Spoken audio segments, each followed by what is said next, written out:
जय श्री राधे कृष्णा। ओम नमो भगवते वासुदेवाय नमः। जय मां कंजक चैनल की तरफ से आप सभी को कामदा एकादशी की हार्दिक शुभकामनाएं। आज के वीडियो के माध्यम से हम आपके सामने कामदा एकादशी व्रत कथा एवं महात्म्य प्रस्तुत करने जा रहे हैं। उम्मीद करती हूँ कथा का पूरा फल लेने के लिए आप कथा को शुरू से लेकर अंत तक जरूर श्रवण करेंगे, क्योंकि कथा को पूरा सुनने से ही कथा का पूर्ण फल मिलता है। आधा अधूरा छोड़ने से हम सिर्फ पाप के भागीदार बनते हैं। तो चलिए आज की इस कथा को हम शुरू करते हैं। ओम नमो भगवते वासुदेवाय नमः। युधिष्ठिर ने पूछा, वसुदेव आपको नमस्कार है। आप मेरे सामने ये बताइए कि चैत्र शुक्ल पक्ष में किस नाम की एकादशी होती है। भगवान श्री कृष्ण बोले, राजन, एकाग्रचित होकर ये पुरातन कथा सुनो, जिसे वशिष्ठ जी ने दिलीप के पूछने पर कहा था। दिलीप ने पूछा, हे भगवान, मैं एक बात सुनना चाहता हूँ। चैत्र मास के शुक्ल पक्ष में किस नाम की एकादशी होती है। वशिष्ठ जी बोले, राजन, चैत्र शुक्ल पक्ष में कामदा नाम की एकादशी होती है। ये परम पुण्यमयी है। पाप रूपी ईंधन के लिए ये तो दावानल ही है।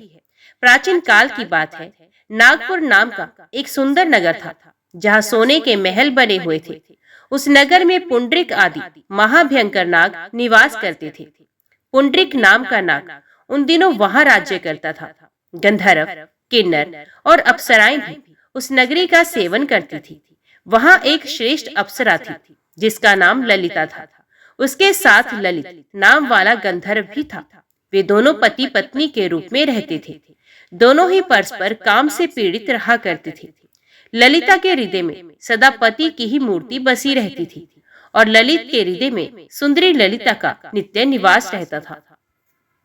एक दिन की बात है, नागराज पुंडरिक राजसभा में बैठकर मनोरंजन कर रहा था।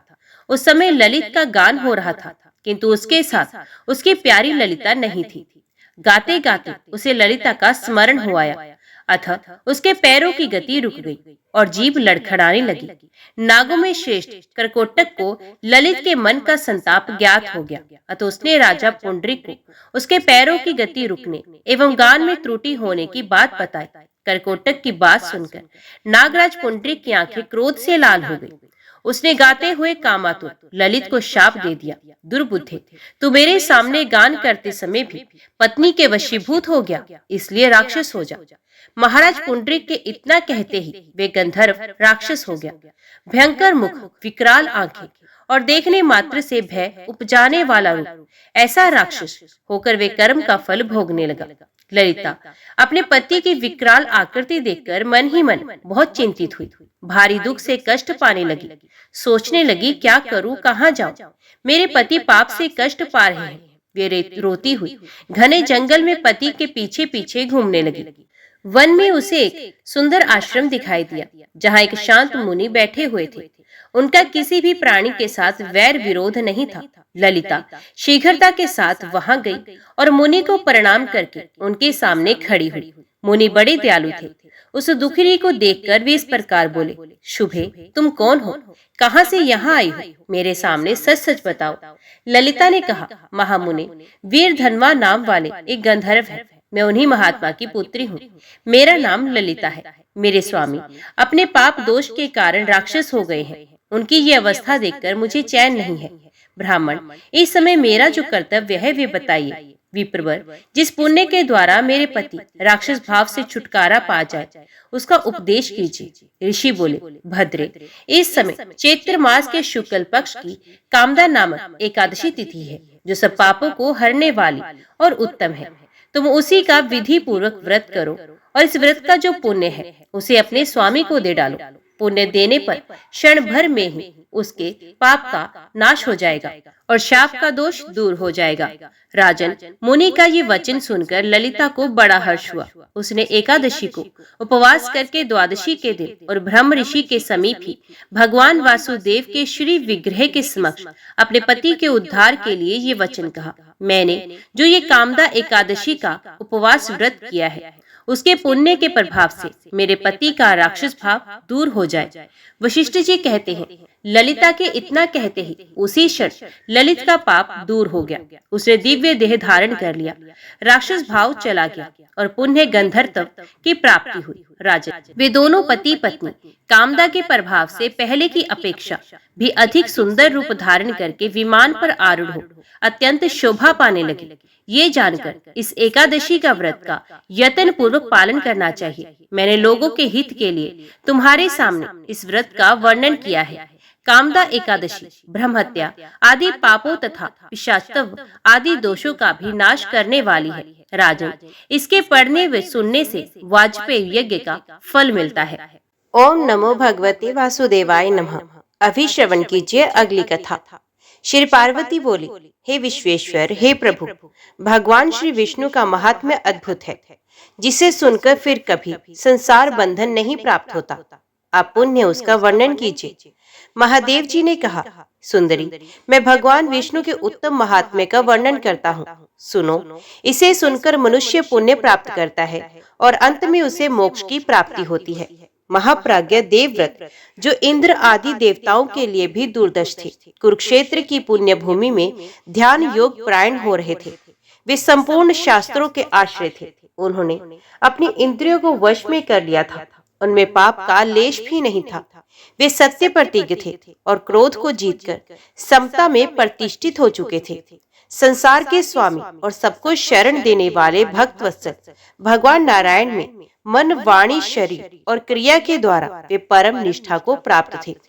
ऐसे शांत चित्त तथा समस्त गुणों के आश्रयभूत कुरु पितामह भीष्म को पृथ्वी पर मस्तक झुकाकर राजा युधिष्ठिर ने प्रणाम किया और इस प्रकार पूछा। युधिष्ठिर बोले, समस्त शास्त्र वेताओं में श्रेष्ठ धर्म के ज्ञाता पितामह, कोई तो धर्म को सबसे श्रेष्ठ बतलाते हैं और कोई धन को, कोई दान की प्रशंसा करते हैं तो कोई संग्रह के गीत गाते हैं।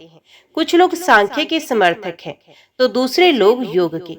कोई यथार्थ ज्ञान को उत्तम मानते हैं तो कोई वैराग्य को। कुछ लोग अग्निष्टोम आदि क्रम को ही सबसे श्रेष्ठ समझते हैं तो कुछ लोग उस आत्म ज्ञान को बड़ा मानते हैं जिसे पाकर मिट्टी के ढेले, पत्थर और स्वर्ण में साम बुद्धि हो जाती है। कुछ लोगों के मत में मनीषी पुरुषों द्वारा बताए गए यम और नियम ही सबसे उत्तम है। कुछ लोग दया को श्रेष्ठ बताते हैं तो कुछ तपस्वी महात्मा अहिंसा को ही सर्वोत्तम कहते हैं। कुछ मनुष्य शोचाचार को श्रेष्ठ बताते हैं तो कुछ देव अर्चन को। इस विषय में पाप कर्मों से मोहित चित्त वाले मानव चक्कर खा जाते हैं। वे कुछ निर्णय नहीं कर पाते। इन सब में जो सर्वोत्तम कृत्य है, जिसका महात्मा पुरुष भी अनुष्ठान कर सके, उसे बताने की कृपा कीजिए। भीष्म जी बोले, धर्म नंदन, सुनो, यह अत्यंत गूढ़ विषय है जो संसार बंधन से मोक्ष दिलाने वाला है। ये विषय तुम्हें भलीभांति सुनना और जानना चाहिए। पुंडरीक नाम के एक परम बुद्धिमान और वेद विद्या से संपन्न ब्राह्मण थे, जो ब्रह्मचर्य आश्रम में निवास करते हुए सदा गुरुजनों की आज्ञा के अधीन रहा करते थे। विचितेंद्रिय, क्रोधजय, संध्या उपासन में तत्पर, वेद वेदांगों के ज्ञान में निपुण और शास्त्रों की व्याख्या करने में कुशल थे। प्रतिकाल, सायंकाल और प्रातःकाल समिधाओं से अग्नि को प्रज्वलित करके उत्तम हविष्य से होम किया करते थे। जगतपति भगवान विष्णु का ध्यान करके विधि पूर्वक उनकी आराधना में लगे रहते थे। तपस्या और स्वाध्याय में तत्पर रहकर वे साक्षात ब्रह्मा जी के पुत्र की भांति जान पड़ते थे। जल, समिधा और फूल आदि लाकर निरंतर गुरु की पूजा में प्रवृत्त रहते थे। उनके मन में माता पिता के प्रति भी पूर्ण सेवा का भाव था। वे भिक्षा का आहार करते थे और दंभ द्वेष से दूर रहते थे। ब्रह्म विद्या का स्वाध्याय करते और प्राणायाम के अभ्यास में संलग्न रहते थे। उनके हृदय में सबके प्रति आत्म भाव था। संसार की ओर से वे निस्पृह हो गए थे। एक बार उनके मन में संसार सागर से तारने वाला विचार उत्पन्न हुआ। फिर तो वे माता पिता, भाई सुहृद, मित्र, सखा संबंधी, बंधु बांधव, वंश परंपरा से प्राप्त एवं धन धान्य से परिपूर्ण गृह, सब प्रकार के अन्न की पैदावार के योग्य बहुमूल्य खेत तथा उनकी तृष्णा छोड़कर महान धैर्य से संपन्न और परम सुखी होकर पैदल ही पृथ्वी पर विचरने लगे। ये है यौवन, रूप, आयु और धन का संग्रह सब अनित्य है, यूं विचार कर उनका मन तीनों लोकों की ओर से फिर गया। पांडुनंदन महायोगी पुंडरीक पूर्णोक्त मार्ग से यथा समय समस्त तीर्थों में विधि पूर्वक विचरने लगे। एक समय धीर तपस्वी महाभाग पुंडरीक अपने पूर्व कर्मों के अधीन हो घूमते घामते शालिग्राम तीर्थ जा पहुंचे, जो तपस्या के धनी एवं तत्वज्ञता मुनियों के द्वारा सेवित था। उस परम पुण्यमय क्षेत्र में सरस्वती नदी के देहड़ नामक तीर्थ में स्नान करके उत्तम व्रत का पालन करने वाले वे महाबुद्धिमान ब्राह्मण वहीं के जाति स्मृति चक्रकुंड चक्र नदी से संबंध रखने वाले अन्य कुंड तथा अन्यान्य तीर्थों में भी घूमने लगे। तीर्थ सेवन से उनका अंतकरण अत्यंत शुद्ध हो चुका था, अतः उन्होंने ध्यान योग में प्रवृत्त होकर वहीं अपना आश्रम बना लिया। उसी तीर्थ में शास्त्रोक्त विधि तथा परम भक्ति के साथ भगवान गरुड़ ध्वज की आराधना करके वे सिद्धि पाना चाहते थे। इसलिए शीत उष्ण आदि द्वंद्वों से रहित एवं जितेंद्रिय हो दीर्घ काल तक अकेले ही वहां निवास करते रहे। शाक मूल और फल यही उनका भोजन था। वे सदा संतुष्ट रहते और सब में समान दृष्टि रखते थे। यम नियम आसन प्राणायाम प्रत्याहार धारणा ध्यान और समाधि के द्वारा आलस्य रहित हो सदा विधि पूर्वक योगा अभ्यास करते थे। उनके सारे पाप दूर हो चुके थे। वे वैदिक तांत्रिक तथा पौराणिक मंत्रों से सर्वेश्वर भगवान विष्णु की आराधना करते थे, अतः उन्होंने भली भांति शुद्धि प्राप्त कर ली थी। राग द्वेष से मुक्त हो मूर्तिमान सब धर्म की भांति चित्त वृत्तियों को भगवान में लगाकर वे निरंतर उनकी आराधना में संलग्न रहते थे। तदंतर किसी समय परमार्थ तत्व के ज्ञाता साक्षात सूर्य के समान महातेजस्वी विष्णु भक्ति से परिपूर्ण हृदय वाले तथा वैष्णवों के हित में तत्पर रहने वाले देवऋषि नारद जी तपोनिधि पुंडरीक को देखने के लिए उस स्थान पर आए। नारद जी को आया देख पुंडरीक प्रसन्न चित्त से उठे और हाथ जोड़कर उन्हें प्रणाम किया। तत्पश्चात विधि पूर्वक अर्घ्य निवेदन करके उन्होंने पुण्य नारद जी को मस्तक झुकाया। फिर मन ही मन विचार किया, ये अद्भुत आकार और मनोहर वेश धारण करने वाले तेजस्वी पुरुष कौन है?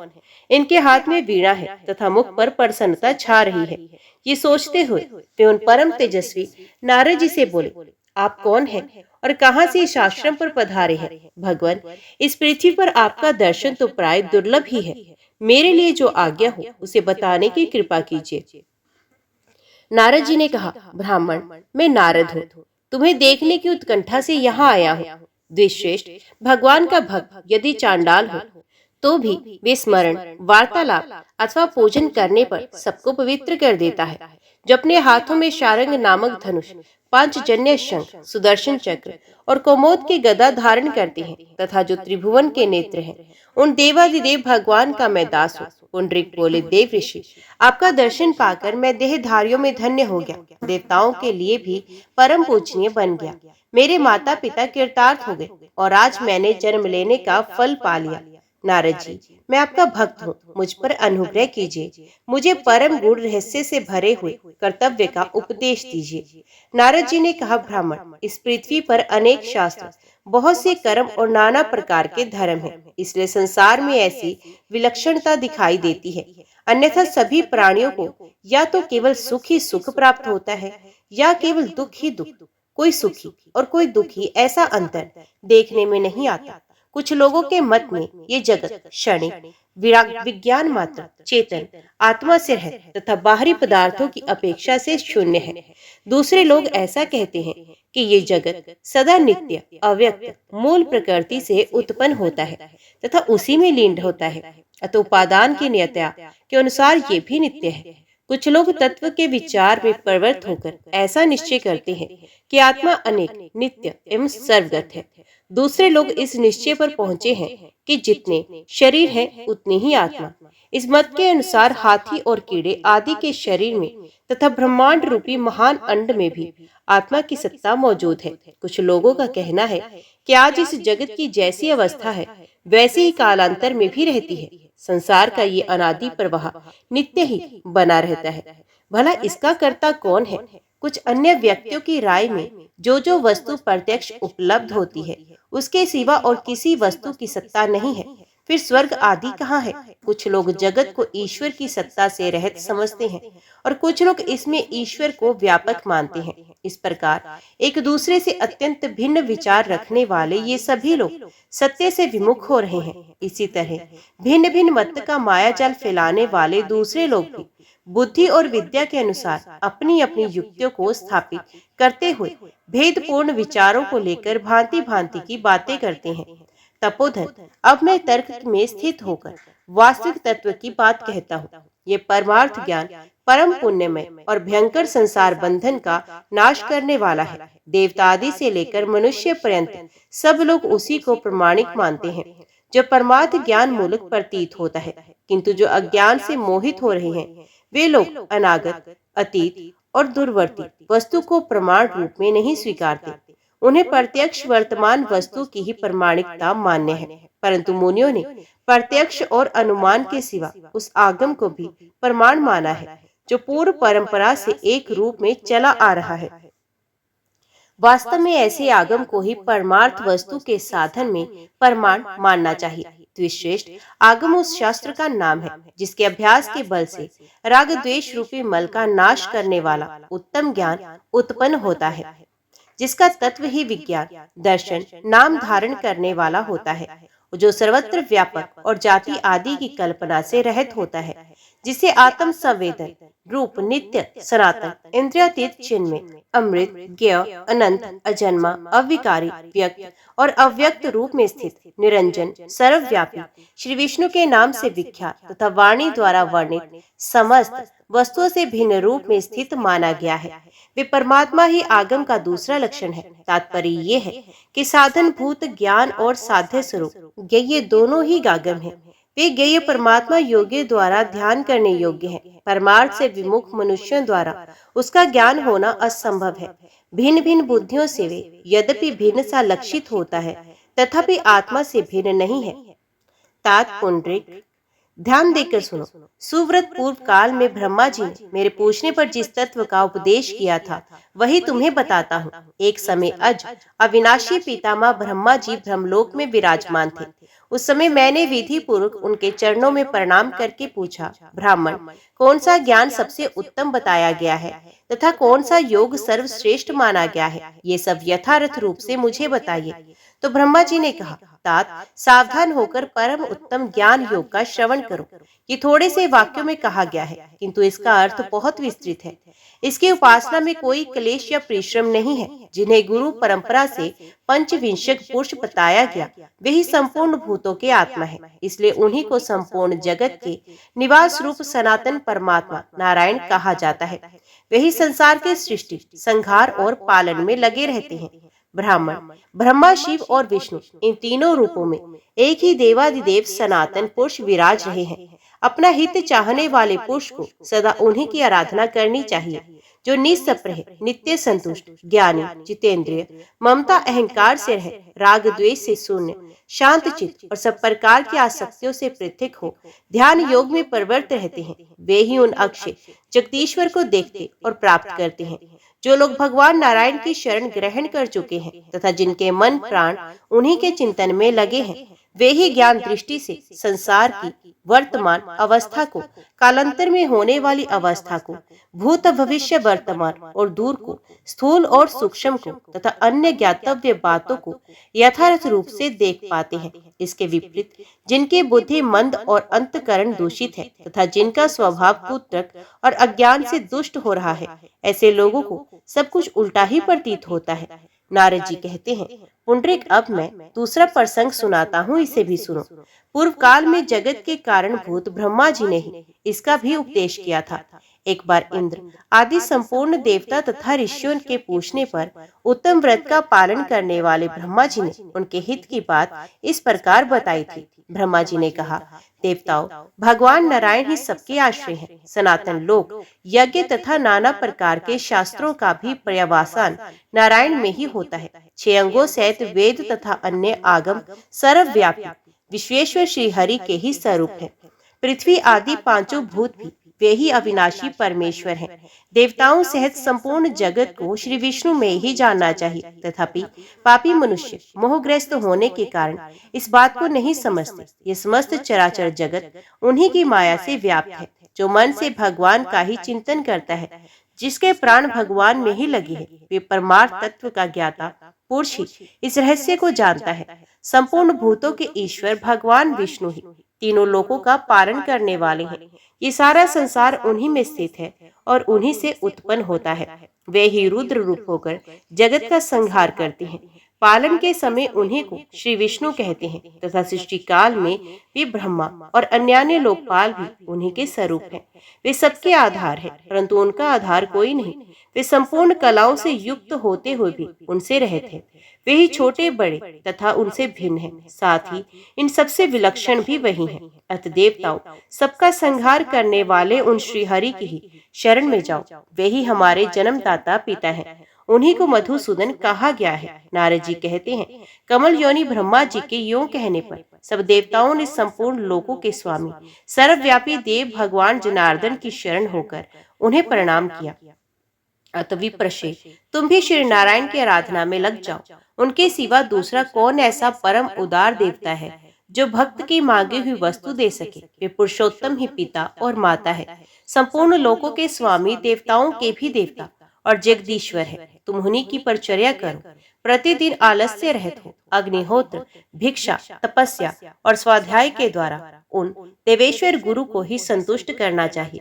ब्रह्म ऋषि, उन्हीं पुरुषोत्तम नारायण को तुम सब तरह से अपनाओ। उन बहुत से मंत्रों और उन बहुत से व्रतों के द्वारा क्या लेना।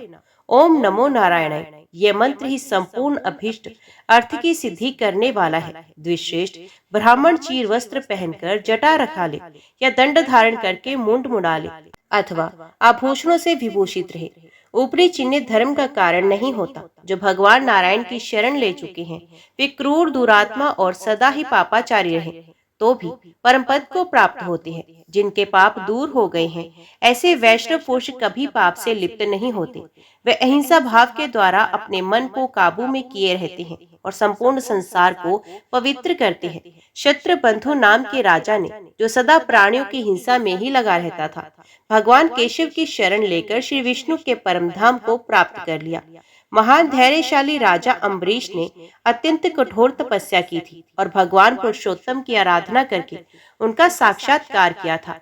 राजाओं के भी राजा मित्रासन बड़े तत्ववेता थे। उन्होंने भी भगवान ऋषिकेश की आराधना करके ही उनके वैकुंठ धाम को प्राप्त किया था।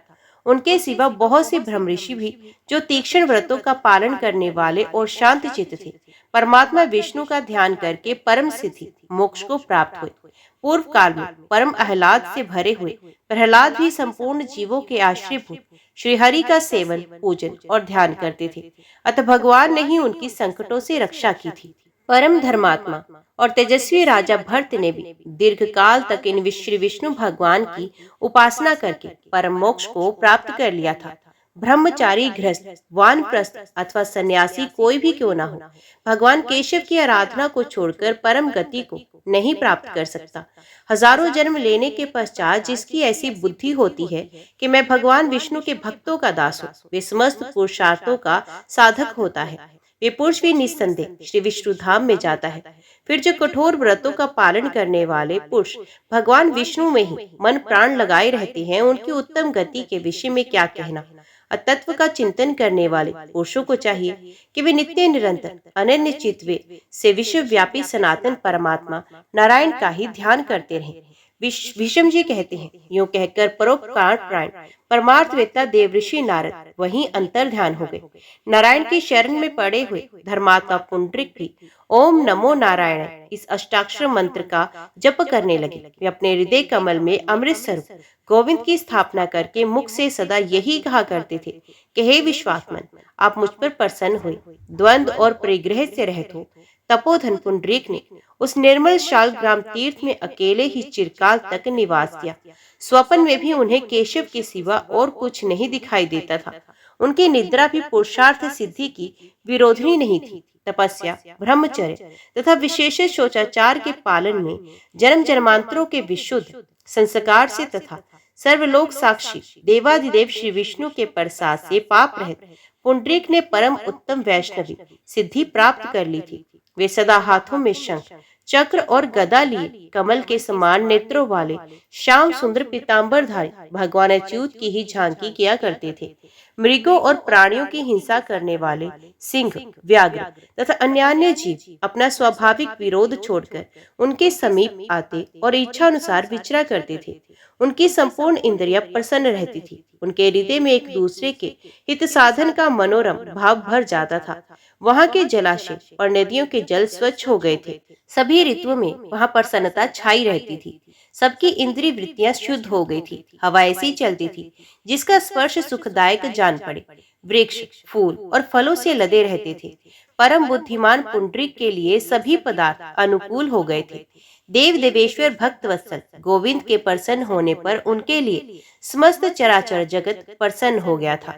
तदंतर एक दिन बुद्धिमान पुंडरीक के सामने भगवान जगन्नाथ प्रकट हुए। हाथों में शंख, चक्र और गदा शोभा पा रहे थे।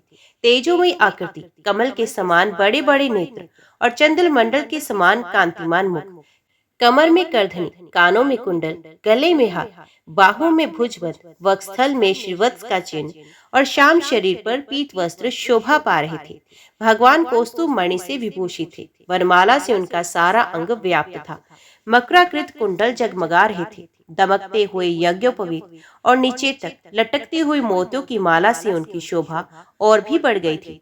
देव, सिद्ध, देवेंद्र, गंधर्व और मुनि चवर तथा व्यंजन आदि से भगवान की सेवा कर रहे थे। पाप रहित पुंडरीक ने स्वयं उन देवेश्वर महात्मा जनार्दन को वहां उपस्थित देख पहचान लिया और प्रसन्न चित्त से हाथ जोड़ प्रणाम करके स्तुति करना आरंभ किया। पुंडरीक बोले, संपूर्ण जगत के एकमात्र नेत्र अब भगवान विष्णु को नमस्कार है। अब निर्जन, निर्मल, नित्य निर्गुण एवं महात्मा है, आपको नमस्कार है। आप समस्त प्राणियों के ईश्वर हैं। भक्तों का भय एवं पीड़ा दूर करने के लिए गोविंद तथा गरुड़ ध्वज रूप धारण करते हैं। जीवों पर अनुग्रह करने के लिए अनेक आकार धारण करने वाले आपको नमस्कार है। ये संपूर्ण विश्व आप में ही स्थित है। केवल आप ही इसके उपादान कारण है। आपने में ही जगत का निर्माण किया है। नाभि से कमल प्रकट करने वाले आप भगवान पद्मनाभ को बारंबार नमस्कार है। समस्त वेदांतों में जिनकी आत्म विभूति का ही श्रवण किया जाता है, उन परमेश्वर को नमस्कार। नारायण, आप ही संपूर्ण देवताओं के स्वामी और जगत के कारण हैं। मेरे हृदय मंदिर में निवास करने वाले भगवान शंख चक्र गदाधर मुझ पर प्रसन्न हुए। प्राणियों के आदिभूत इस पृथ्वी को धारण करने वाले अनेक रूपधारी तथा सबकी उत्पत्ति के कारण श्री विष्णु को नमस्कार। ब्रह्मा आदि देवता और सुरेश्वर भी जिनकी महिमा को नहीं जानते हैं, जिनकी महिमा का तपस्या से ही अनुमान हो सकता है, उन परमात्मा को नमस्कार। भगवान, आपकी महिमा वाणी का विषय नहीं है, उसे कहना असंभव है। आप जाति आदि की कल्पना से दूर है, अतः सदा तत्वत ध्यान करने योग्य है। पुरुषोत्तम, आप एक अद्वितीय होते हुए भी भक्तों पर कृपा करने के लिए भेद रूप से मत्स्य रूप कर कूर्म आदि अवतार धारण करके दर्शन देते हैं। भीष्म जी कहते हैं, इस प्रकार जगत के स्वामी वीर भगवान पुरुषोत्तम की स्तुति करके पुंडरीक उन्हीं को निहारने लगे, क्योंकि चिरकाल से वे उनके दर्शन की लालसा रखते थे। तब 3 पगों से त्रिलोकी को नापने वाले तथा नाभि से कमल प्रकट करने वाले भगवान विष्णु ने महाभाग पुंडरीक से गंभीर वाणी में कहा, बेटा पुंडरीक, तुम्हारा कल्याण हो। मैं तुम पर बहुत प्रसन्न हूँ। महामती, तुम्हारे मन में जो भी कामना हो उसे वर के रूप में मांगो, मैं अवश्य दूंगा। पुंडरीक बोले, देवेश्वर, कहाँ मैं अत्यंत खोटी बुद्धि वाला मनुष्य और कहाँ मेरे परम हितैषी आप माधव, जिसमें मेरा हित हो उसे आप ही दीजिए। पुंडरीक के योग कहने पर भगवान अत्यंत प्रसन्न होकर बोले, सुव्रत, तुम्हारा कल्याण हो। आओ मेरे ही साथ चलो। तुम मेरे परम उपकारी और सदा मुझ में ही मन लगाए रखने वाले हो, अतः सर्वदा मेरे साथ ही रहो। भीष्म जी कहते हैं, भक्त वत्सल भगवान श्रीधर ने प्रसन्नता पूर्वक जब इस प्रकार कहा, उसी समय आकाश में देवताओं की दुधंबियां बजने लगी और आकाश से फूलों की वर्षा होने लगी। ब्रह्मा आदि देवता साधुवाद देने लगे। सिद्ध, गंधर्व और किन्नर गान करने लगे। समस्त लोकों द्वारा वंदित देव देव जगदीश्वर ने वहीं पुंडरीक को अपने साथ ले लिया और गरुड़ पर आरूढ़ वे परम धाम को चले गए। इसलिए राजेंद्र युधिष्ठिर, तुम भी भगवान विष्णु की भक्ति में लग जाओ, उन्हीं में मन प्राण लगाए रहो और सदा उनके भक्तों के हित में तत्पर हो। यथा योग्य अर्चना करके पुरुषोत्तम का भजन करो और सब पापों का नाश करने वाले भगवान की पवित्र कथा सुनो। राजन, जिस उपाय से भी भक्ति पूजित विश्वात्मा भगवान विष्णु प्रसन्न हो, वे विस्तार के साथ करो। जो मनुष्य भगवान नारायण से विमुख होते हैं, वे 100 अश्वमेध और 100 वाजपेयी यज्ञों का अनुष्ठान करके भी उन्हें नहीं पा सकते। जिसने एक बार भी हरि इन 2 अक्षरों का उच्चारण कर लिया, उसने मोक्ष तक पहुंचने के लिए मानो कमर कस ली। जिनके हृदय में नील कमल के समान श्याम सुंदर भगवान जनार्दन विराजमान है, उन्हीं को लाभ है, उन्हीं की विजय है। उनकी पराजय कैसे हो सकती है? जो एकाग्रचित होकर प्रतिदिन इसे सुनते या पढ़ते हैं, वे सब पापों से मुक्त हो भगवान विष्णु के धाम में जाते हैं। ओम नमो भगवते वासुदेवाय नमः। कार्तिकेय जी ने कहा, जगदीश्वर, मैं अन्यान्य फलों की पवित्रता के विषय में भी प्रश्न कर रहा हूँ। सब लोगों के हित के लिए ये बताइए कि कौन कौन से फल उत्तम है। ईश्वर ने कहा, बेटा, आंवले का फल समस्त लोगों में प्रसिद्ध और परम पवित्र है। उसे लगाने पर स्त्री और पुरुष सभी जन्म मृत्यु के बंधन से मुक्त हो जाते हैं। ये पवित्र फल भगवान श्री विष्णु को प्रसन्न करने वाला एवं शुभ माना गया है।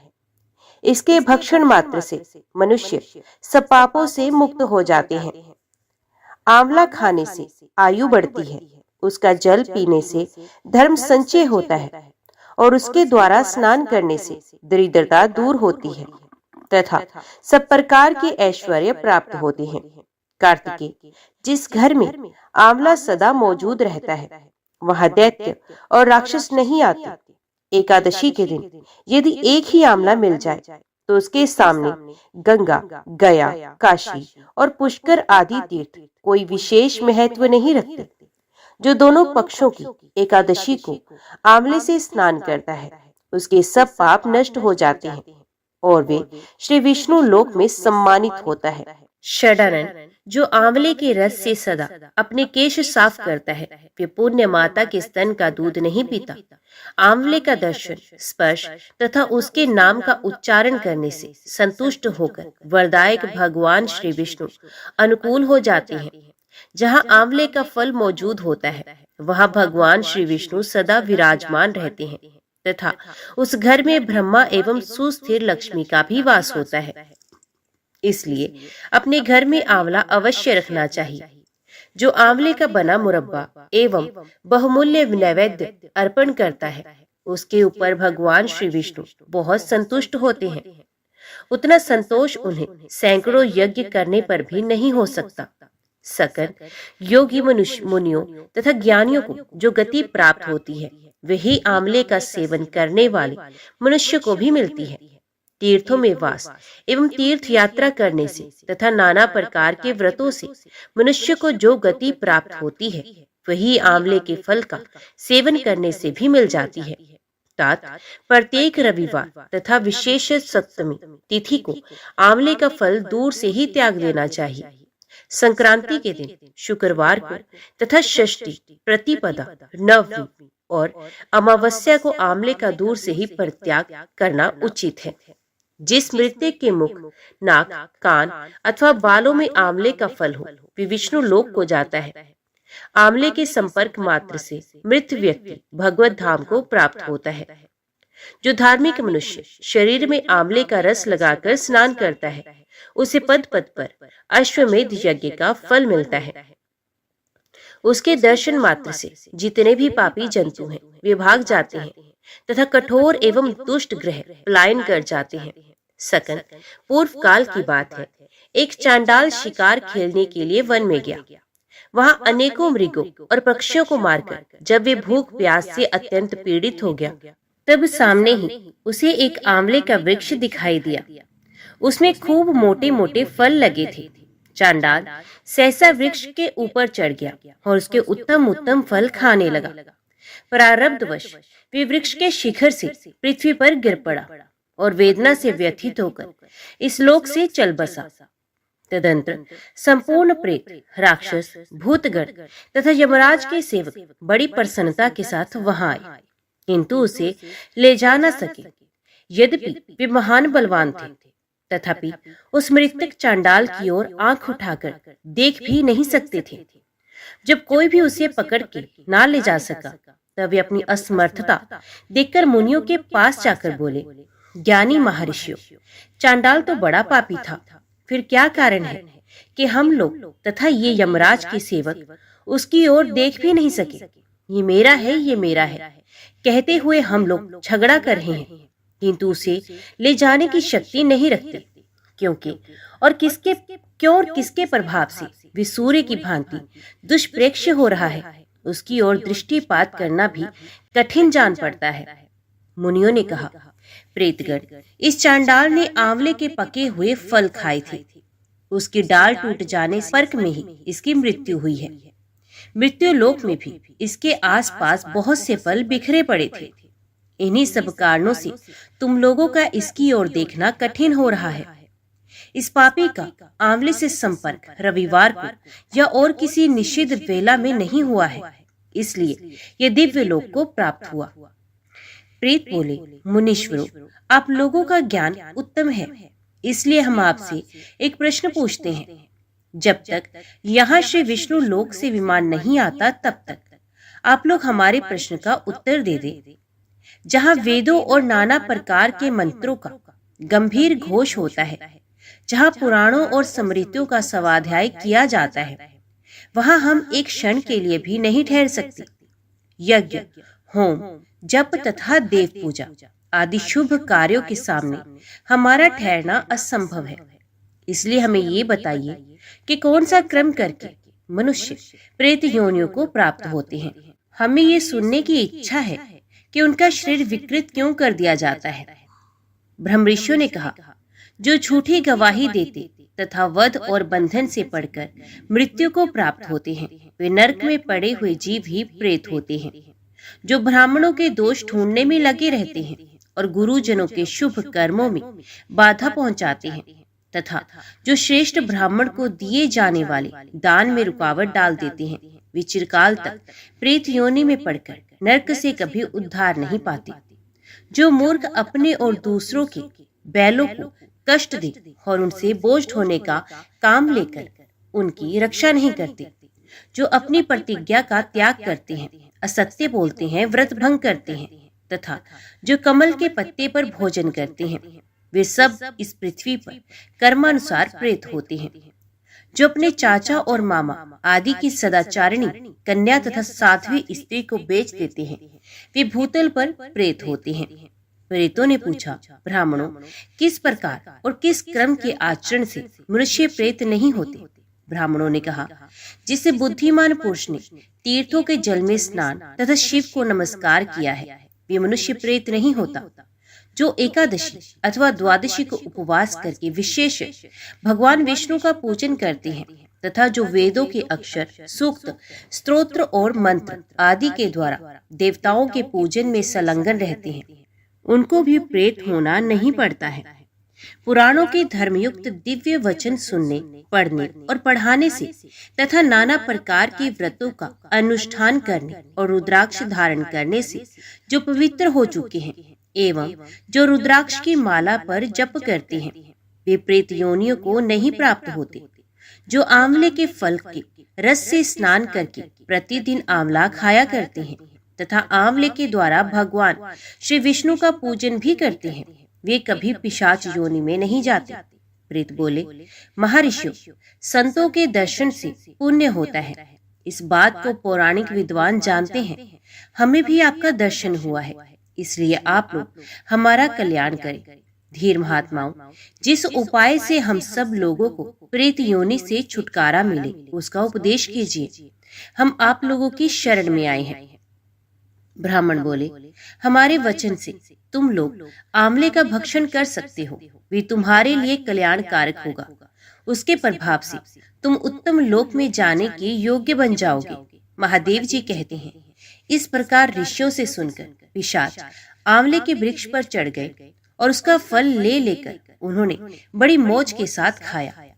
तब देवलोक से तुरंत ही एक पीले रंग का स्वर्ण में विमान उतरा, जो परम शोभायमान था। पिशाचों ने उस पर आरूढ़ होकर स्वर्गलोक की यात्रा की। बेटा, अनेक व्रतों और यज्ञों के अनुष्ठान से भी जो अत्यंत दुर्लभ है, वही लोग उन्हें आंवले का भक्षण करने मात्र से मिल गया। कार्तिकेय जी ने पूछा, पिताजी, जब आंवले के फल का भक्षण करने मात्र से प्रेत पुण्य आत्मा होकर स्वर्ग को चले गए, तब मनुष्य आदि जितने प्राणी हैं, वे भी आंवला खाने से क्यों नहीं तुरंत स्वर्ग में चले जाते? महादेव जी ने कहा, बेटा, स्वर्ग की प्राप्ति तो उन्हें भी होती है, किंतु तुरंत ऐसा ना होने में एक कारण है। उनका ज्ञान लुप्त रहता है। वे अपने हित और अहित की बात नहीं जानते, इसलिए आंवले के महत्व में उनकी श्रद्धा नहीं होती। जिस घर की मालकिन सहज ही काबू में ना आने वाली पवित्रता और संयम से रहकर गुरुजनों द्वारा निकाली हुई तथा दुराचारिणी होती है, वहां प्रेत रहा करते हैं। जो कुल और जाति से नीच, बल और उत्साह से रहित, बहरे, दुर्बल और दीन है, वे कर्म जनित पिशाच हैं। जो माता पिता, गुरु और देवताओं की निंदा करते हैं, पाखंडी और वाम मार्गी हैं। जो गले में फांसी लगाकर, पानी में डूबकर, तलवार या छुरा भोंककर अथवा जहर खाकर आत्मघात कर लेते हैं, वे प्रेत होने के पश्चात इस लोक में चांडाल आदि योनियों के भीतर जन्म ग्रहण करते हैं। जो माता पिता आदि से द्रोह करते हैं, ध्यान और अध्ययन से दूर रहते हैं, व्रत और देव पूजा नहीं करते, मंत्र और स्नान से हीन रहकर गुरु पत्नी गमन में प्रवृत्त होते हैं, तथा जो दुर्गति में पड़ी हुई चांडाल आदि की स्त्रियों से समागम करते हैं, वे भी प्रेत होते हैं। मलेच्छों के देश में जिनकी मृत्यु होती है, जो मलेच्छों के समान आचरण करते हैं और स्त्री के धन से जीविका चलाते हैं, जिनके द्वारा स्त्रियों की रक्षा नहीं होती, वे निस्संदेह प्रेत होते हैं। जो क्षुधा से पीड़ित, थके मांदे, गुणवान और पुण्य आत्मा अतिथि के रूप में घर पर आए हुए ब्राह्मण को लौटा देते हैं, उसका यथावत सत्कार नहीं करते। जो गोभक्षी मलेच्छों के हाथ गोएं बेच देते हैं, जो जीवन भर स्नान, संध्या, वेद पाठ, यज्ञ अनुष्ठान और अक्षर ज्ञान से दूर रहते हैं, जो लोग जूठे, शकोरे आदि और शरीर के मलमूत्र तीर्थ भूमि में गिराते हैं, वे निस्संदेह प्रेत होते हैं। जो स्त्रियां पति का परित्याग करके दूसरे लोगों के साथ रहती हैं, वे चिरकाल तक प्रेतलोक में निवास करने के पश्चात चांडाल योनि में जन्म लेती हैं। जो विषय और इंद्रियों से मोहित होकर पति को धोखा देकर स्वयं मिठाइयां उड़ाती हैं, वे पापचारिणी स्त्रियां चिरकाल तक इस पृथ्वी पर प्रेत होती हैं। जो मनुष्य बलपूर्वक दूसरे की वस्तुएं लेकर उन्हें अपने अधिकार में कर लेते हैं और अतिथियों का अनादर करते हैं, वे प्रेत होकर नरक में पड़े रहते हैं। इसलिए जो आंवला खाकर उसके रस से स्नान करते हैं, वे सब पापों से मुक्त होकर विष्णु लोक में प्रतिष्ठित होते हैं। अतः सब प्रकार से प्रयत्न करके तुम आंवले के कल्याण में फल का सेवन करो। जो इस पवित्र और मंगलमय उपाख्यान का प्रतिदिन श्रवण करता है, वे संपूर्ण पापों से शुद्ध होकर भगवान श्री विष्णु के लोक में सम्मानित होता है। जो सदा ही लोगों में, विशेष वैष्णवों में आंवले के महात्म्य का श्रवण करता है या करवाता है, वे वैष्णव भगवान श्री भगवान विष्णु के सायुज्य को प्राप्त होता है, ऐसा पौराणिकों का कथन है। कार्तिकेय जी ने कहा, प्रभु, आंवले के फलों की पवित्रता को तो मैंने जान ही लिया। अब मैं ये जानना चाहता हूँ, ये सुनना चाहता हूँ कि कौन सा ऐसा वृक्ष है जिसका पत्ता और फूल भी मोक्ष प्रदान करने वाला है। महादेव जी बोले, बेटा, सब प्रकार के पत्तों और पुष्पों की अपेक्षा तुलसी ही श्रेष्ठ मानी गई है। वे परम मंगल में समस्त कामनाओं को पूर्ण करने वाली, शुद्ध, श्री विष्णु को अत्यंत प्रिय तथा वैष्णवी नाम धारण करने वाली है। वे संपूर्ण लोकों में श्रेष्ठ, शुभ तथा भोग और मोक्ष प्रदान करती है। भगवान श्री विष्णु ने पूर्व काल में संपूर्ण लोकों का हित करने के लिए तुलसी का वृक्ष रोपा था। तुलसी के पत्ते और पुष्प सब धर्मों में प्रतिष्ठित हैं। जैसे भगवान श्री विष्णु को लक्ष्मी और मैं दोनों प्रिय हैं, उसी प्रकार ये तुलसी देवी भी परम प्रिय है। हम तीन के सिवा कोई चौथा ऐसा नहीं जान पड़ता जो भगवान को इतना प्रिय हो। तुलसी दल के बिना दूसरे दूसरे फूलों, पत्तों तथा चंदन आदि के लेपों से भगवान श्री विष्णु को उतना संतोष नहीं होता जिसने तुलसी दल के द्वारा पूर्ण श्रद्धा के साथ प्रतिदिन भगवान श्री विष्णु का पूजन किया है। उसने दान, होम, यज्ञ और व्रत आदि सब पूर्ण कर लिए हैं। तुलसी दल से भगवान की पूजा कर लेने पर कांति, सुख, भोग सामग्री, यश, लक्ष्मी, श्रेष्ठ कुल, शील, पत्नी, पुत्र, कन्या, धन, राज्य, आरोग्य, ज्ञान, विज्ञान, वेद, वेदांग, शास्त्र, पुराण, तंत्र और संहिता सब कुछ मैं कर्त लगत समझाता हूँ। जैसे पुण्य सलिला गंगा मुक्ति प्रदान करने वाली है, उसी प्रकार ये तुलसी भी कल्याण करने वाली है। सकल यदि मंजरी युक्त तुलसी पत्रों के द्वारा भगवान श्री विष्णु की पूजा की जाए तो उसके पुण्य फल का वर्णन करना असंभव है।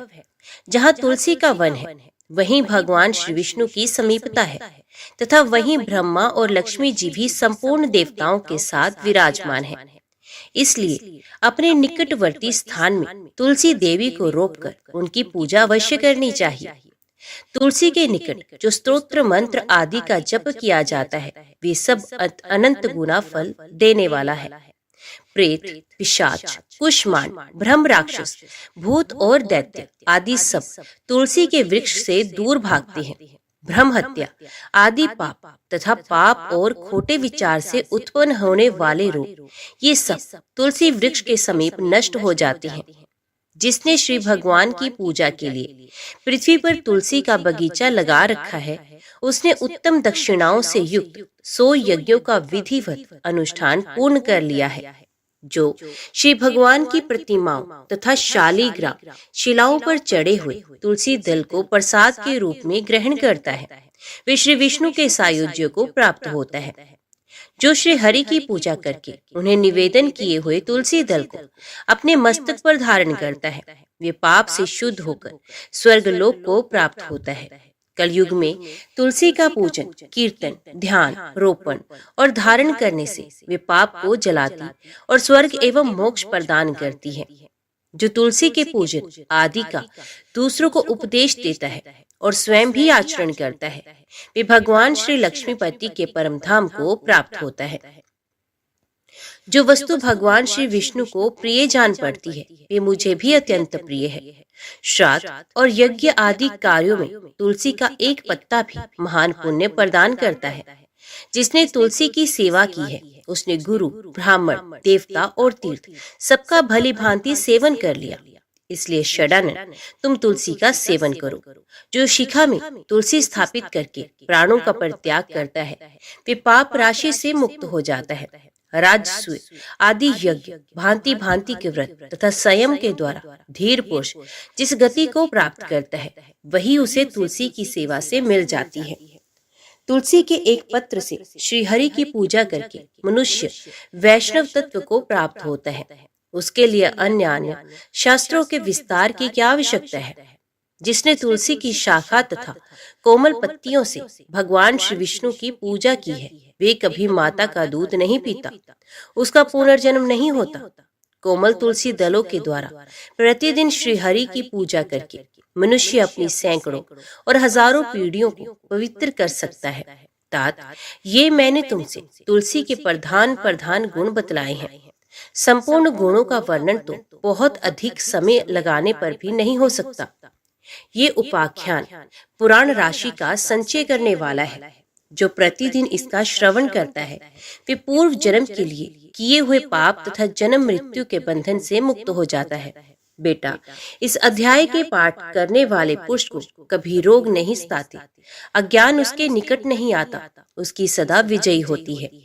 ब्राह्मणों ने कहा, गुरुदेव, हमने आपके मुख से तुलसी के पत्र और पुष्प का शुभ महात्म्य भी सुन लिया, जो भगवान श्री विष्णु को बहुत ही प्रिय है। अब हम लोग तुलसी के पुण्य में स्तोत्र का श्रवण करना चाहते हैं। व्यास जी बोले, ब्राह्मणों, पहले सकंद पुराण में मैं जो कुछ बतला आया हूँ वही यहाँ कहता हूँ।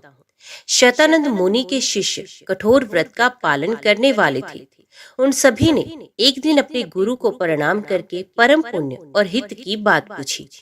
शिष्यों ने कहा, नाथ, ब्रह्मवेत्ताओं में श्रेष्ठ, आपने पूर्व काल में ब्रह्मा जी के मुख से तुलसी जी के जिस स्तोत्र का श्रवण किया था उसको हम आपसे सुनना चाहते हैं। शतानंद जी बोले, शिष्यगण, तुलसी का नाम उच्चारण करने पर असुरों का दर्प दलन करने वाले भगवान श्री विष्णु प्रसन्न होते हैं। मनुष्यों के पाप नष्ट हो जाते हैं तथा उसे अक्षय पुण्य की प्राप्ति होती है।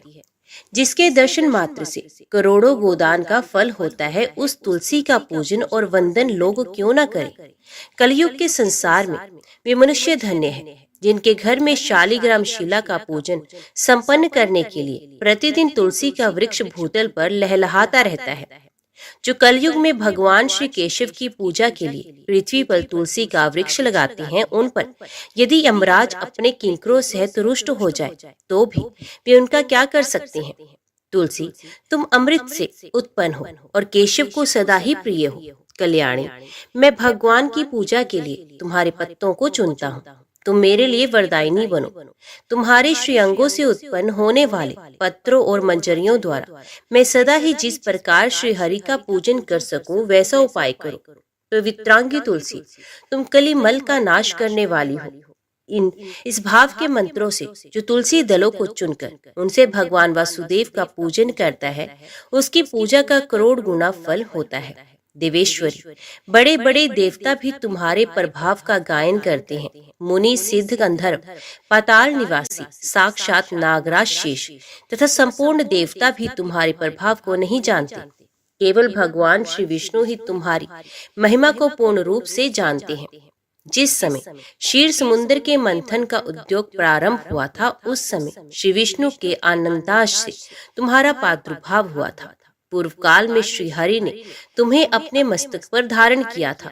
देवी, उस समय श्री विष्णु के शरीर का संपर्क पाकर तुम परम पवित्र हो गई थी। तुलसी, मैं तुम्हें प्रणाम करता हूँ। तुम्हारे श्री अंग से उत्पन्न पत्रों द्वारा जिस प्रकार श्री हरि की पूजा कर सकूं, ऐसी कृपा करो जिससे मैं निर्विघ्नता पूर्वक परम गति को प्राप्त हूँ। साक्षात श्री कृष्ण तुम्हें गोमती तट पर लगाया और बढ़ाया था। वृंदावन में विचरते समय उन्होंने संपूर्ण जगत और गोपियों के हित के लिए तुलसी का सेवन किया। जगत प्रिया तुलसी, पूर्व काल में वशिष्ठ जी के कथनानुसार श्री रामचंद्र जी ने भी राक्षसों का वध करने के उद्देश्य से सरयू के तट पर तुम्हें लगाया था। तुलसी देवी, मैं तुम्हें प्रणाम करता हूँ। श्री रामचंद्र जी से वियोग हो जाने पर अशोक वाटिका में रहते हुए जनक किशोरी सीता ने तुम्हारा ही ध्यान किया था, जिससे उन्हें पुण्य अपने प्रियतम का समागम प्राप्त हुआ। पूर्व काल में हिमालय पर्वत पर भगवान शंकर की प्राप्ति के लिए पार्वती देवी ने तुम्हें लगाया और अपनी अभिष्ट सिद्धि के लिए तुम्हारा सेवन किया था। तुलसी देवी, मैं तुम्हें नमस्कार करता हूँ। संपूर्ण देवांगनाओं और किन्नरों ने भी दुस्वप्न का नाश करने के लिए नंदन वन में तुम्हारा सेवन किया था। देवी, तुम्हें मेरा नमस्कार है। धर्मारण्य गया में साक्षात पितरों ने तुलसी का सेवन किया था। दंडकारण्य में भगवान श्री रामचंद्र जी ने अपने हित साधन की इच्छा से परम पवित्र तुलसी का वृक्ष लगाया तथा लक्ष्मण और सीता ने भी बड़ी भक्ति के साथ उसे पोसा था। जिस प्रकार शस्त्रों में गंगा जी को त्रिभुवन व्यापिनी कहा गया है, उसी प्रकार तुलसी देवी भी संपूर्ण चराचर जगत में दृष्टिगोचर होती हैं। तुलसी का ग्रहण करके मनुष्य पातकों से मुक्त हो जाता है। और तो और मुनीश्वरों, तुलसी के सेवन से ब्रह्म हत्या भी दूर हो जाती है। तुलसी के पत्ते से टपकता हुआ जल जो अपने सर पर धारण करता है, उसे गंगा स्नान और 10 गोदान का फल प्राप्त होता है। देवी, मुझ पर प्रसन्न हो। देवेश्वरी, हरि प्रिय, मुझ पर प्रसन्न हो जाओ। क्षीर सागर के मंथन से प्रकट हुई तुलसी देवी, मैं तुम्हें प्रणाम करता हूँ। द्वादशी की रात्रि में जागरण करके जो इस तुलसी स्तोत्र का पाठ करता है, भगवान श्री विष्णु उसके 32 अपराध क्षमा करते हैं। बाल्यावस्था, कुमार अवस्था, जवानी और बुढ़ापे में जितने पाप किए होते हैं, वे सब तुलसी स्तोत्र के पाठ से नष्ट हो जाते हैं। तुलसी के स्तोत्र से संतुष्ट होकर भगवान सुख और अभ्युदय प्रदान करते हैं। जिस घर में तुलसी का स्तोत्र लिखा हुआ विद्यमान रहता है, उसका कभी अशुभ नहीं होता। उसका सब कुछ मंगलमय होता है, किंचित भी अमंगल नहीं होता। उसके लिए सदा सुकाल रहता है। वे घर प्रचुर धन धान्य से भरा रहता है। तुलसी स्तोत्र का पाठ करने वाले मनुष्य के हृदय में भगवान श्री विष्णु के प्रति अविचल भक्ति होती है तथा उसका वैष्णवों से कभी वियोग नहीं होता। इतना ही नहीं, उसकी बुद्धि कभी अधर्म में नहीं प्रवृत्त होती। जो द्वादशी की रात्रि में जागरण करके तुलसी स्तोत्र का पाठ करता है, उसे करोड़ों तीर्थों के सेवन का फल प्राप्त होता है। एक समय की बात है, सब धर्मों के ज्ञाता, वेद और शास्त्रों के अर्थ ज्ञान में पारंगत, सबके हृदय में रमण करने वाले, श्री विष्णु के तत्व को जानने वाले तथा भगवत परायण प्रहलाद जी जब सुख पूर्वक बैठे हुए थे, उस समय उनके समीप सब धर्म का पालन करने वाले महर्षि कुछ पूछने के लिए आए। वे बोले, प्रहलाद जी, आप कोई ऐसा साधन बताइए जिससे ज्ञान, ध्यान और इंद्रिय निग्रह के बिना ही अनायास भगवान विष्णु का परम पद प्राप्त हो जाता है। उनके ऐसा कहने पर संपूर्ण लोगों के हित के लिए उदित रहने वाले विष्णु भक्त महाभाग प्रहलाद जी ने संक्षेप से इस प्रकार कहा, महर्षियों, जो 18 पुराणों का सार से भी सारतर तत्व है, जिसे कार्तिकेय जी के पूछने पर भगवान शंकर ने उन्हें बताया था, उसका वर्णन करता हूँ, वो सुनिए। महादेव जी कार्तिकेय जी से बोले, जो कली में एकादशी की रात में जागरण करते समय वैष्णव शास्त्र का पाठ करता है, उसके कोटि जन्मों के किए हुए 4 प्रकार के पाप नष्ट हो जाते हैं। जो एकादशी के दिन वैष्णव शास्त्र का उपदेश करता है, उसे मेरा भक्त जानना चाहिए। जिसे एकादशी के जागरण में निद्रा नहीं आती और जो उत्साह पूर्वक नाचता एवं गाता है, ये मेरा विशेष भक्त है। मैं उसे उत्तम ज्ञान देता हूँ और भगवान विष्णु मोक्ष प्रदान करते हैं। अतः मेरे भक्त को विशेष रूप से जागरण करना चाहिए। जो भगवान विष्णु से वैर करते हैं, उन्हें पाखंडी जानना चाहिए। जो एकादशी को जागरण करते और गाते हैं, उन्हें आधे निमेष में अग्निष्टोम तथा अतिरात्रि यज्ञ के समान फल प्राप्त होता है। जो रात्रि जागरण में बारंबार भगवान विष्णु के मुखारविंद का दर्शन करते हैं, उनको भी वही फल प्राप्त होता है। जो मानव द्वादशी तिथि को भगवान श्री विष्णु के आगे जागरण करते हैं, वे यमराज के पाश से मुक्त हो जाते हैं। जो द्वादशी को जागरण करते समय गीता शास्त्र से मनोविनोद करते हैं, वे भी यमराज के बंधन से मुक्त हो जाते हैं। जो प्राण त्याग हो जाने पर भी द्वादशी का जागरण नहीं छोड़ते, वे धन्य और पुण्यात्मा है। जिनके वंश के लोग एकादशी की रात में जागरण करते हैं, वे ही धन्य हैं। जिन्होंने एकादशी को जागरण किया है, उन्होंने ही यज्ञ, दान, गया श्राद्ध और नित्य प्रयाग स्नान कर लिया है। उन्हें सन्यासियों का पुण्य भी मिल गया और उनके द्वारा इष्टापूर्त कर्म का भी भली भांति पालन हो गया।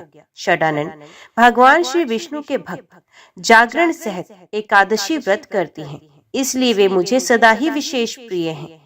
जिसने वर्धनी एकादशी की रात में जागरण किया है, उसने पुनः प्राप्त होने वाले शरीर को स्वयं ही भस्म कर दिया। जिसने त्रिस्पर्शा एकादशी को रात में जागरण किया, वे भगवान विष्णु के स्वरूप में लीन हो जाता है। जिसने हरिबोधिनी एकादशी की रात में जागरण किया, उसके स्थूल सूक्ष्म सभी पाप नष्ट होते हैं। जो द्वादशी की रात में जागरण तथा ताल स्वर के साथ संगीत का आयोजन करता है, उसे महान पुण्य की प्राप्ति होती है। जो एकादशी के दिन ऋषियों द्वारा बनाए हुए दिव्य स्तोत्रों से ऋग्वेद, यजुर्वेद तथा सामवेद के वैष्णव मंत्रों से, संस्कृत तथा प्राकृतिक के अन्य स्तोत्रों से तथा गीत, वाद्य आदि के द्वारा भगवान श्री विष्णु को संतुष्ट करता है, उसे भगवान विष्णु भी परमानंद प्रदान करते हैं। जो एकादशी की रात में भगवान विष्णु के आगे वैष्णव भक्तों के समीप गीता और विष्णु सहस्त्र नाम का पाठ करता है, वे उस परम धाम में जाता है जहाँ साक्षात भगवान नारायण विराजमान है। पुण्य में भागवत तथा सकंद पुराण भगवान विष्णु को प्रिय है। मथुरा और ब्रज में भगवान विष्णु के बाल चरित्र का जो वर्णन किया गया है, उसे जो एकादशी की रात में भगवान केशव का पूजन करके पढ़ता है, उसका पुण्य कितना है ये मैं भी नहीं जानता, कदाचित भगवान विष्णु जानते हो। बेटा, भगवान के समीप गीत, नृत्य तथा स्तोत्र पाठ आदि से जो फल होता है, वही कली में श्री हरि के समीप जागरण करते समय विष्णु सहस्त्र नाम गीता तथा शिव भागवत का पाठ करने से सहस्त्र गुना होकर वापस मिलता है। जो श्री हरि के समीप जागरण करते समय रात में दीपक जलाता है, उसका पुण्य 100 कल्पों में भी नष्ट नहीं होता। जो जागरण काल में मंजरी सहित तुलसी दल से भक्ति पूर्वक श्री हरि का पूजन करता है, उसका पुण्य इस संसार में जन्म नहीं होता। स्नान, चंदन, लेप, धूप, दीप, नैवेद्य और तांबूल ये सब जागरण काल में भगवान को समर्पित किया जाए तो उससे अक्षय पुण्य मिलता है। कार्तिकेय, जो भक्त मेरा ध्यान करना चाहता है वे एकादशी की रात्रि में श्री हरि के समीप भक्ति पूर्वक जागरण करें। एकादशी के दिन जो लोग जागरण करते हैं उनके शरीर में इंद्र आदि देवता आकर स्थित होते हैं।